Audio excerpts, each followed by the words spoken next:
Hello everyone, আসসালামু আলাইকুম। কেমন আছেন সবাই? আই হোপ সবাই অনেক ভালো আছেন। আলহামদুলিল্লাহ, আমিও আমার পরিবার পরিজন নিয়ে ভালো আছি। এই তো প্রতিদিনের মতো আরও একটি নতুন ব্লগ নিয়ে এসেছি আপনাদের মাঝে। আশা করি আজকের ভিডিওটি আপনাদের খুব ভালো লাগবে। আজকের ভিডিওটি আমি সকাল থেকে শুরু করেছি আর কি। আর এখন যেহেতু রমজান মাস, ঘুম থেকে উঠতে কিন্তু আসলে অনেকটা দেরি হয়ে যায়। কি আর বলবো, আসলে সংসারে এত বেশি কাজের ঝামেলা বা রমজান মাসে এত বেশি কাজ থাকে, আসলে সব কিছু আর ভিডিও ক্লিপ করা হয় না। আর সারাদিন রোজা থেকে নিজের কাছেও খারাপ লাগে। তো এদিক দিয়ে আর কি মানে দেখলাম যে ওয়ার্ড্রোবের উপরে অনেক বেশি বালি জমে গিয়েছে, ধুলোবালি আর কি। এগুলো একটু পরিষ্কার করে নিচ্ছিলাম। আর আমার মেয়ে এখানে বসে টিভি দেখছিল। তো টিভিটার গ্লাসটাও কেমন জানি ঘোলাটে হয়ে গিয়েছে, তার জন্য আর কি ক্লিনজার দিয়ে আমি আর কি পরিষ্কার করে নিলাম। আর এখানে ছেলেদের পড়া টেবিলটাতেও দেখলাম অনেক ধুলোবালি জমে গিয়েছে, এখানে পরিষ্কার করে নিচ্ছি। আর অফ ক্যামেরাতেই কিন্তু আজকে বিছানাটা গুছিয়ে, মানে দুইটা রুমেরই বিছানা গুছিয়ে ঘর ঝাড় দিয়ে নিয়েছি। আমার যেহেতু টু বেডের মানে টু বেডরুম আর কি, আমার বাসাটা আর কি দুইটা বেডরুমের।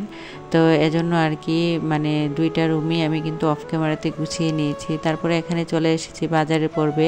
আগের দিন বিকেলবেলা আর কি, বিকেলে না সরি রাতের বেলা আর কি, আমি ইফতারির পরে একটু বাজারে গিয়েছিলাম। এই যে রমজান প্রায় 12টা কি 13টা চলে গিয়েছে অলরেডি, এর মধ্যে কিন্তু আমি একদিনও দিনের বেলা বাজারে যাইনি বা বাহিরে বের হইনি। মানে এত বেশি খারাপ লাগে, তাই আর কি ইফতারির পরে রাতের বেলা আর কি আমি বাজারে গিয়েছিলাম। আর বাজার থেকে আমার যা যা প্রয়োজন ছিল, এখানে আনারস, গাজর, তারপর কাঁচামরিচ, টমেটো সব কিছু নিয়ে এসেছি। এখন আর কি বাজারগুলো গুছিয়ে নিচ্ছিলাম। আজকে আমি আপনাদের মাঝে শেয়ার করব আমার একটা অনেক দিনের ইচ্ছে আর কি, ছোট্ট ইচ্ছে বলতে পারেন বা শখ বলতে পারেন। আজকে আমি আমার মানে শখের জিনিস নিয়ে এসেছি, তা আর কি আপনাদের মাঝে শেয়ার করব। আর সেই ইচ্ছেটা কি তাও আপনাদেরকে অবশ্যই দেখাবো আর কি। তো এদিক দিয়ে আর কি আমি বাজারগুলো গুছিয়ে নিচ্ছি। আসলে বাজার করাচ্ছে, আমি মনে করি বাজার গোছানো অনেক বেশি পরিশ্রম। আর আমরা মেয়েরাই এমন, সবসময় শুধু নিজেদের কথা চিন্তা না করে সংসারের প্রতিটি জিনিসের কথাই চিন্তা করি। আর এখানে চলে এসেছি আমার সেই ছোট্ট এবং মানে শখ বা ইচ্ছে যেটা পূরণ করার, ওই জিনিসটা নিয়ে আপনাদের মাঝে শেয়ার করার জন্য।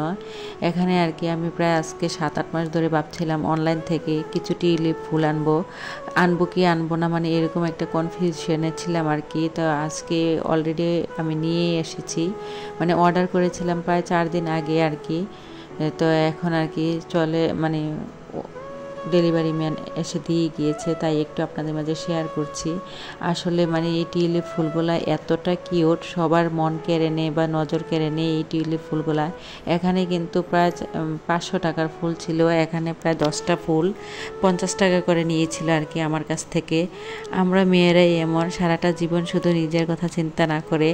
আসলে বিয়ের আগে যেই মেয়েটা শখ ছিল দামি দামি 3 পিস, দামি দামি গহনা গাটি বা জুয়েলারি ব্যবহার করতো, ওই মেয়েটা বিয়ের পরে কতটা চেঞ্জ হয়ে যায়।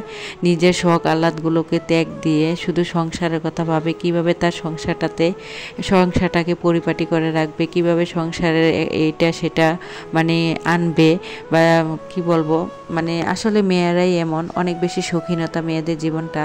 কীভাবে শুধু তার বাসাটাকে সুন্দর করে গুছিয়ে রাখতে পারবো। আমি মনে করি সব মেয়েরাই এইরকম, বিয়ের পরে অনেকটা বেশি চেঞ্জ হয়ে যায়। তো এরই মধ্যে কিন্তু আমি অফ ক্যামেরাতে আজকে মানে নুডলস রান্না করে নিয়েছি, ছেলের আবদারের নুডলস। ছেলে কিন্তু অনেক বেশি আবদার করছিল আজকে নুডলস দিয়ে ইফতার করবে, তাই আর কি এখানে নুডলস, তারপরে যে তরমুজ, ট্যাং, পেয়ারা কেটে নিয়েছি। আর আগের দিনে কিছু ছোলা ও আলুর চপ ছিল, এগুলোও আমি আর কি নর্মাল ফ্রিজে রেখে দিয়েছিলাম।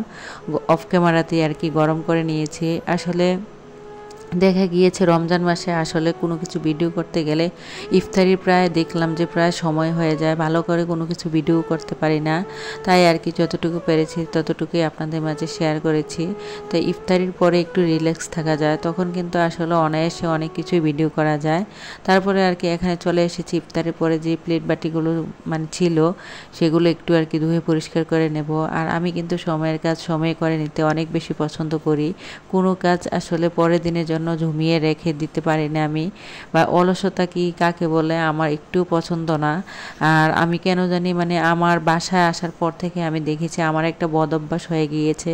আমি যে মনে হয় কোনো কিছু মানে অপরিষ্কার বা ময়লা দেখতে পারি না, যখন যে জিনিসটা দেখবো চোখে পড়বে সাথে সাথে ওই জিনিসটা আমার পরিষ্কার করতে হবে, তা না হলে আমার শরীর মনে হয় কেমন যে করে। তো যাই হোক, আমার সব আপুরাই অনেক বেশি গুছালো। আমি যাদের ভিডিও দেখি আসলে আমি দেখি সব আপুরাই খুব সুন্দর করে তাদের সংসারটাকে পরিপাটি করে সুন্দর করে গুছিয়ে রাখে ও পরিষ্কার পরিচ্ছন্ন। তো এই দিক দিয়ে আর কি আমি আমার মানে ইফতারির পরে যত প্লেট বাটিগুলো ছিল এগুলো আর কি ধুয়ে পরিষ্কার করে নিচ্ছি। আসলে সময়ের কাজ সময় করে নিলে দেখা গিয়েছে পরে আর অত বেশি কাজের চাপ বাড়ে না আর কি। আর মানে ইফতারির পর আমি কিন্তু নামাজ পড়ে মাগরিবের নামাজ পড়ে আর কি এখন প্লেট বাটিগুলো ধুয়ে নিচ্ছি। আর এইগুলো যদি পরে না নিতাম তাহলে দেখা গিয়েছে এগুলো জমে থাকতো। আবার দেখা গিয়েছে কতক্ষণ পরেই কিন্তু এশারের আজান হয়ে যাবে। এশারের আজান হলে এশারের নামাজ পড়বো, সেহরির জন্য ভাত রান্না করতে হবে, তারপরে আবার দেখা গিয়েছে তারাবি নামাজ, সব মিলিয়ে কিন্তু অনেকটা বেশি কাজের চাপ বেড়ে যায়। তো যার কারণে আর কি আমি মাগরিবের পরেই আর কি যা কিছু থাকে মানে পুরো কিচেন থেকে শুরু করে যা যা পরিষ্কার করার সব কিছু, চুলার আশপাশ সব কিছুই আর কি আমি অফ ক্যামেরাতে পরিষ্কার করে নিয়েছি। আর এখন আর কি প্লেট বাটিগুলো ধুয়ে পানি জড়িয়ে যে এখানকার জিনিস সেখানেই আর কি রেখে দেব। আমি মনে করি আমার সব আপুরাই ঠিক আমার মতো সেম, অনেক বেশি তাদের পরিবারকে বা সংসারটাকে গুছিয়ে গাছিয়ে রাখতে মানে পছন্দ করেন। আর মেয়েরাদের জীবনটাই কিন্তু আসলে মানিয়ে নিতে নিতে বা গুছিয়ে নিতে নিতেই সারাটা জীবন চলে যায়। ভিডিওটা এই পর্যন্তই, সবাই ভালো থাকবেন। পরবর্তী নতুন ভিডিও দেখার আমন্ত্রণ জানিয়ে আজকের মতো ভিডিওটা এখানেই শেষ করছি। আসসালামু আলাইকুম, খোদা হাফেজ।